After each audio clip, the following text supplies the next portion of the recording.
خب سلام به همه دوستانی که دارن این ویدیو رو میبینن. من مهدیس تیچینگ هستم و با آموزش درس نظریه زبان ها و ماشین ها در خدمتتون هستم. خب بریم سراغ جلسه اولمون. در جلسه اول میخوایم در رابطه با مفهومی به نام زبان در نظریه زبان ها و ماشین ها صحبت کنیم.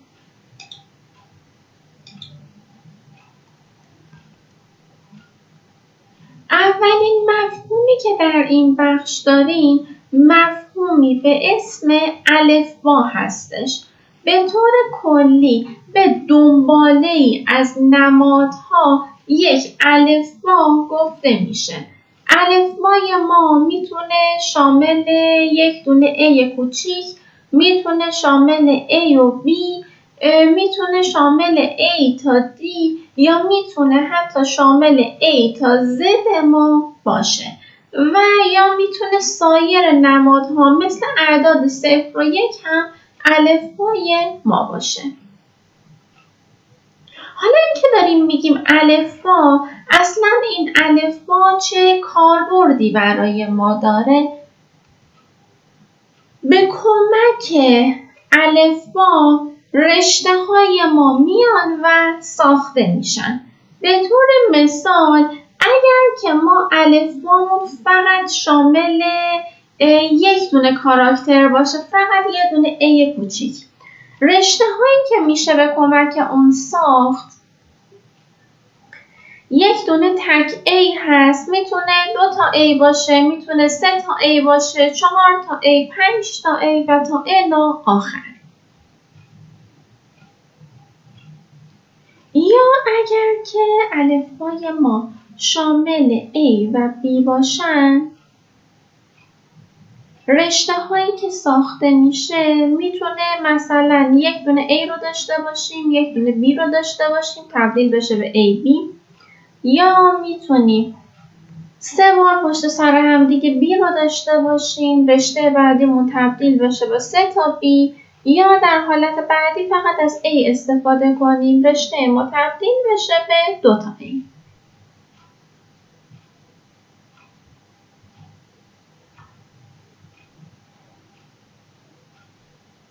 همینطور هم اگر که الفبای ما شامل 0 و 1 باشه، این 0 و 1 مد نظرمون رشته های مختلفی مثل 2 0 10 یا مثل 111 2 0 1 رو ما میتونیم از اون بسازیم. یا اگر که A تا D رو داشته باشیم، این 3 تا رشته به طور مثال، البته تعداد رشته هایی که میتونیم بسازیم این همه رشته های ما نیستش، حالت های مختلف رو ما میتونیم داشته باشیم. این فقط یک مثالی از رشته هایی هست که ما اینجا قابلیت ساخت رو براش خواهیم داشت.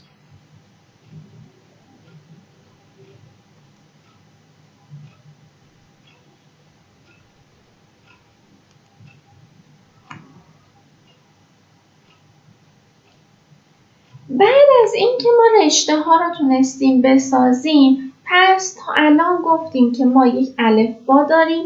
به طور مثال این الفبای ما میتونه شامل A کوچیک و B کوچیک باشه.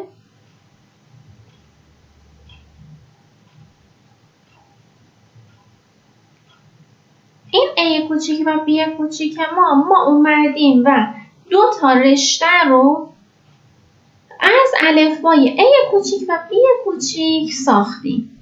این 2 تا رشته رو اسمش رو X و Y گذاشتیم.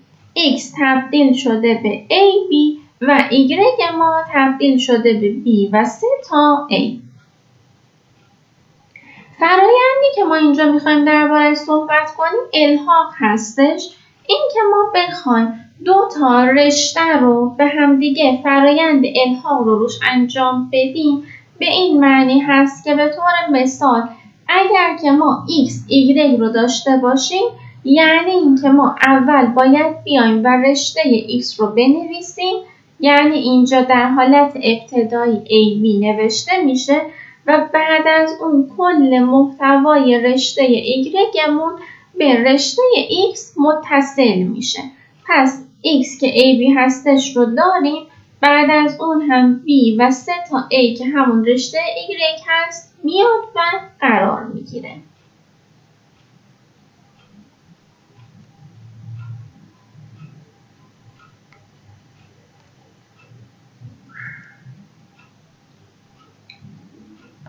فرایند بعدی که ما در رشته ها داریم معکوس هستش یا همون معکوس رشته. اگر که ما الفبای A و B رو همچنان داشته باشیم و X و Y هم 2 تا رشته تولید شده از الفبای A و B باشه، ما میتونیم معکوس X رو بنویسیم.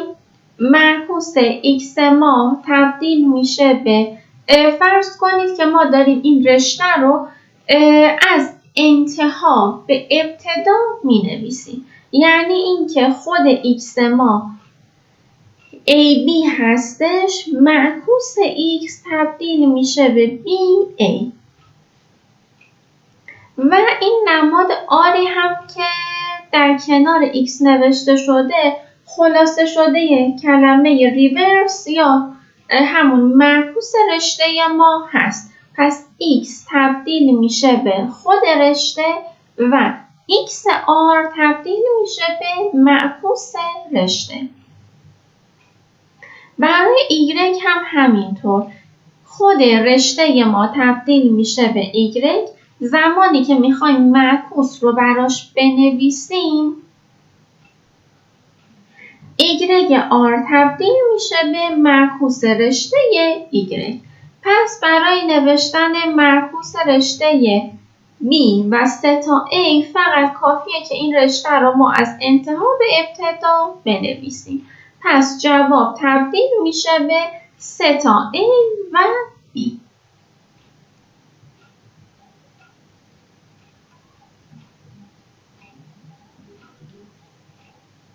همینطور هم ما میتونیم طول رشته رو نمایش بدیم. طول رشته تعداد اعضا یا تعداد کاراکترهای موجود در یک رشته هست. به طور مثال وقتی که ما رشته X رو داشته باشیم که همون AB بوده، طول X با این حالت، با این شکل، یک شکلی مشابه با علامت قدر مطلق در ریاضیات هستش. فقط ما برای طول هم از همین نماد استفاده می‌کنیم. پس اگر که X ما مساوی با AB باشه، طول رشته X مساوی میشه با عدد 2. یعنی اینجا ما میایم و تعداد کاراکترهای موجود رو میشماریم و در نهایت نمایش میدیم. همینطور هم اگر که ما رشته Y را داشته باشیم که شامل B و 3 تا A باشه، طول رشته Y مون هم مساوی میشه با عدد 4. یعنی تک تک کاراکترهای موجود در رشته Y رو ما میایم و میخونیم و جوابمون در نهایت تبدیل میشه به عدد 4. این نکته رو در نظر بگیرید. ما اینجا مفهومی داریم به اسم لاندا که با لاندا جلوتر هم بیشتر آشنا خواهیم شد. لاندا اینجا مفهوم هیچی رو داره و این هیچی بودن مفهوم اگر که ما یک رشته‌ای داشته باشیم که تنها محتوایی براش که وجود داشته باشه بخواد همین لاندای ما باشه، طول رشته ما مساوی میشه با عدد 0.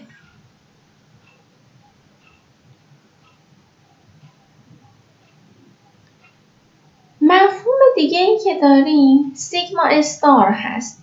فرض کنید اگر که این الفبایی که ما اینجا موجود داریم فقط یک دونه حرف A باشه، این سیگمای ما اگر که 0 بار تکرار رو براش داشته باشیم، در این حالت فرض کنید که یک الفبایی رو ما داشته باشیم ولی هیچ بار تکرار نشه.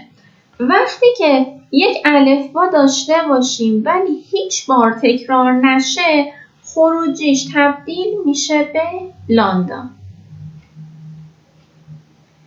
اگر که الفبامون رو داشته باشیم و این بار یک بار تکرار بشه یا رشته هایی به طول یک رو بخوایم به کمک این الفبا بیایم و بسازیم، تبدیل میشه به یک دونه A، یک رشته به طول یک.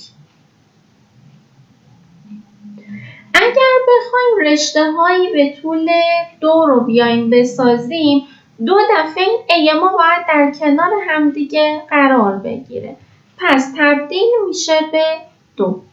سیگما استار ما مجموعه ای از اجتماع سیگمای ما در حالت 0، 1، 2، 3، 4 و تا الی آخر هستش. پس سیگما استار ما تبدیل میشه به لاندا، یه دونه A، 2 تا A، 3 تا A، 4 تا A و تا الی آخر.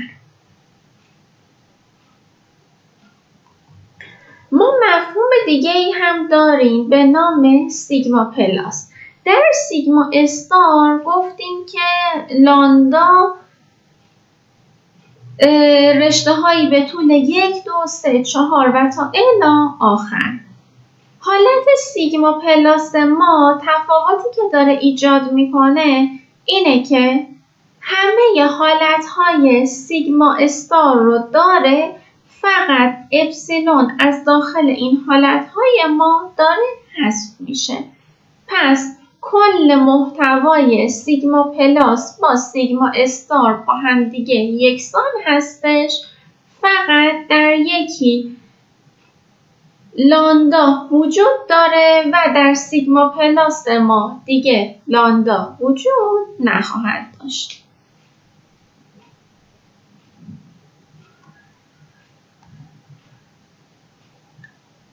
خب دوستان، اگر به آموزش درس نظریه زبان‌ها و ماشین‌ها و به آموزش درس‌های تخصصی رشته مهندسی کامپیوتر علاقه‌مند هستید، لطفاً این ویدیو رو لایک کنید و کانال رو سابسکرایب کنید. بخش‌هایی که در این جلسه درباره اون صحبت کردیم مقدمه زبانهای ما بود، یعنی با مفهوم الفبا و رشته و فرآیندهایی که میتونیم روی رشته انجام بدیم آشنا شدیم و در جلسه بعدی که پارت دوم مفهوم زبان هستش با خود بخش اصلی زبان آشنا خواهیم شد.